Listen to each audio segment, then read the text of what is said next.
যুদ্ধের উত্তাপের মাঝেই হঠাৎই শান্তি প্রস্তাব। হরমুজ প্রণালী টান টান উত্তেজনার মধ্যে এবার নতুন কূটনৈতিক চাল দিল ইরান। মিসাইল ক্ষেপণাস্ত্রের হামলা ছাপিয়ে এবার টেবিলে রাখা হলো 14 দফার এক বিস্তৃত পরিকল্পনা, যেখানে তেহরান স্পষ্ট করেছে তাদের লক্ষ্য শুধু সাময়িক যুদ্ধবিরতি নয়, বরং দীর্ঘমেয়াদী স্থায়ী সমাধান। ইরানের আধা সরকারি বার্তা সংস্থা তাসনিম নিউজ জানিয়েছে, এর আগে যুক্তরাষ্ট্র 9 দফার একটি শান্তি প্রস্তাব দিয়েছিল। সেই প্রস্তাবের পাল্টা জবাব হিসেবে ইরান এই 14 দফা পরিকল্পনা তুলে ধরেছে।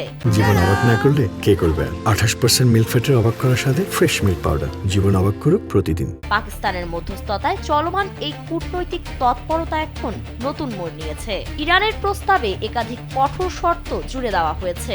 এর মধ্যে রয়েছে ভবিষ্যতে কোনো সামরিক আগ্রাসন না চালানোর নিশ্চয়তা প্রদান, ইরানের সীমান্তবর্তী এলাকা থেকে মার্কিন বাহিনী সম্পূর্ণ প্রত্যাহার, নৌ অবরোধ ও সব ধরনের অর্থনৈতিক নিষেধাজ্ঞা তুলে দেওয়া, বিদেশে জব্দ থাকা ইরানের সম্পদ ফেরত দেওয়া এবং লেবানন সহ বিভিন্ন রণাঙ্গনে চলমান সংঘাতের অবসান ঘটানো। এদিকে যুক্তরাষ্ট্র আলোচনার জন্য 2 মাস সময় চেয়ে যুদ্ধবিরতির প্রস্তাব দিয়েছিল। তবে ইরান সেই প্রস্তাব সরাসরি নাকচ করে জানিয়ে দিয়েছে সমস্ত সমস্যার সমাধান 30 দিনের মধ্যেই করতে হবে। এমন প্রেক্ষাপটে প্রশ্ন একটাই, যুক্তরাষ্ট্র কি এই শর্তগুলো মেনে আলোচনার পথে এগুবে, নাকি এই টানাপোড়েন আরো জটিল ও অনিশ্চিত পরিস্থিতির দিকে গড়াবে?